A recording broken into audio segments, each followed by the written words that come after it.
Guys, this is Erico back uploaded on your computer screens once again. Like this video, dislike this video,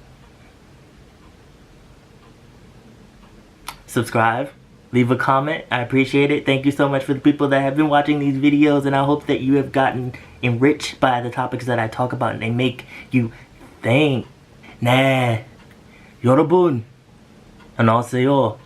제 이름은 에리코예요. 자, 오늘은 한국말 배우지 않은 이유들 설명드릴게요. 그래서 시작! First of all, I make this video mostly because there's a lot of trivial reasons why people learn Korean. And it has mostly to do with pop culture, real surface things, K-pop, guys, girls, dramas, entertainment. And we get a lot of young people that want to learn Korean because of these things, and I'm gonna be completely honest, and that's what I mostly do on the channel. I'm very honest. I'm gonna be 100% real always. You need to have a very solid reason for why you want to learn Korean for the long run, because it's real easy to learn a couple of phrases. If you just want to talk to idol or an actor or whatever, you can learn enough and study the phrases and study the possibilities of how they might answer you and just leave it at that. But if you want to really dig deep and learn Korean, I suggest you have a very solid reason for why. I say this because Korean is mostly spoken by Korean people, and outside of that community you probably won't really use Korean very much. And a lot of people don't think about this, so that means that you won't have a stable income outside of Korea.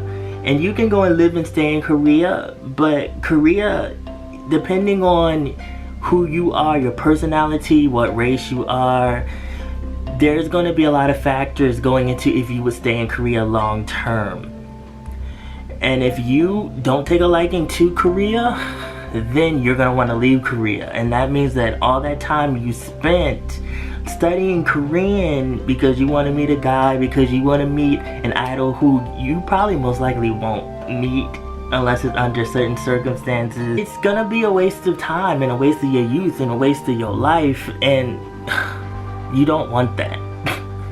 So you can love K-pop if this is your reason for learning it in the beginning. I'm not saying that's a bad thing. I'm not saying it's bad to like Korean guys or Korean girls. I'm not saying that it's bad to like the dramas or anything like that. You know, I'm not judging you because of that.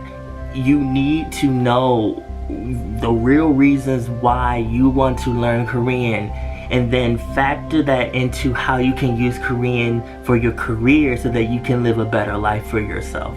Korean gets harder, and a lot of people don't talk about this, but Korean gets very hard as you rise up in the levels. It does not get easier. And there are a lot of people that like to fake being fluent. And when I mean fake being fluent, I mean like they know enough to be able to have a conversation with Korean people and show that, but in reality they don't know all of the wordplay, they don't know all of the jokes, they don't know all of the sayings that a normal Korean person would know. So they're not fluent.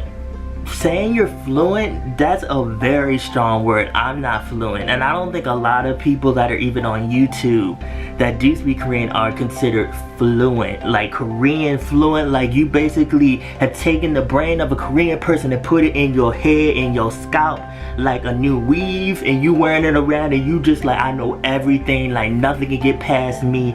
I'm just that bomb dude, that bomb girl. Like most foreigners have to work really hard to get to that point, like completely fluent where you know everything in 3 years, but you can learn enough to get by.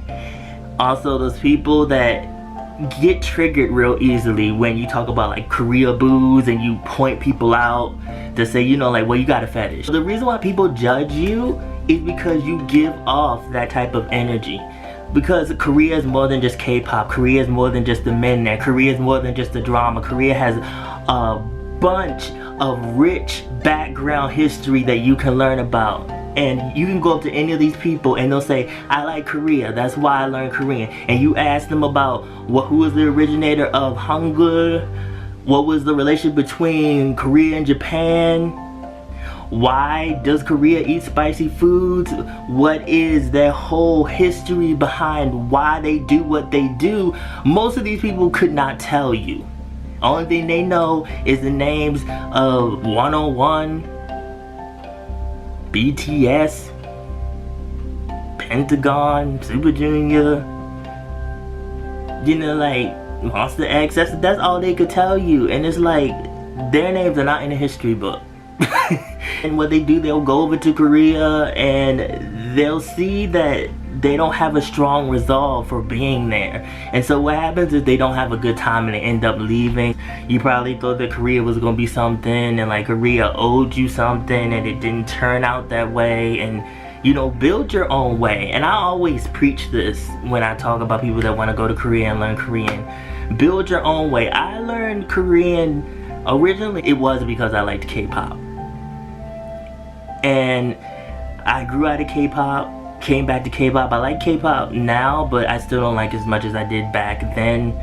I learned through seeing like all the racist stuff that happens in Korea, Japan, and China against the black people, that I still want to continue to learn Korean, because I feel like that I can put me loving myself as a black man into the language and teach people that, you know, it's okay to be black, it's okay to look a certain way, it's okay to see black people in different ways and not just one way. And so like on my Instagram, I put a whole bunch of messages on my Instagram that talk about this. And you know, I'm just myself. I love who I am. I'm not changing myself for anyone. When I speak Korean, I don't try to act Korean or be Korean. You don't see me saying 100 times that I love Korea. I like Korea, but there's a lot of stuff that happens in Korea that I want to change before I can really say that I love Korea. There's a lot of problems in their society and with their people that makes me sad, because I can't really do much about it because I'm on the outside looking in. But I also want to learn Korean so that I can talk about the issues as well with Korean people that feel disenfranchised, and I can help them cope with it. I don't think I can do much to change anything because I'm not Korean, but I can help to work with them through it and to talk about it and to give my experiences as a black guy. So that's my main reason for learning Korean. K-pop songs, to be honest with you, talk about the same thing over and over again.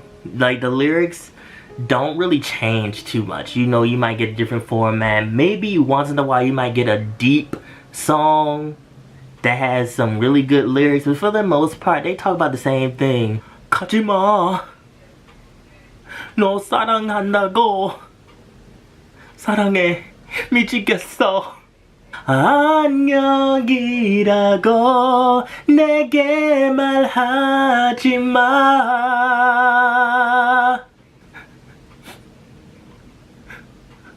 And you know, K-pop's catchy and it's good and I like it, but it is what it is. You know, it's just music to me. I don't think that that's a strong enough reason to want to go and uproot your life and move to a whole different country and learn a whole different language, because after a while, when that love and that interest fades away, you're gonna be left with nothing and no real strong resolve for wanting to learn a language. You can enjoy K-pop without speaking Korean. You can enjoy any type of music without speaking the language that that music is in. You can go off a feeling. So this was a lot to think about, you guys. Thank you for watching this video. Be sure to follow my social media, mostly my Instagram. I have a blog on East Asian pop culture. The link will be in the description box below. Music channel. Remember,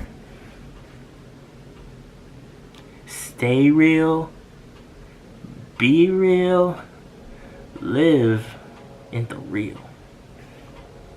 And I will be back.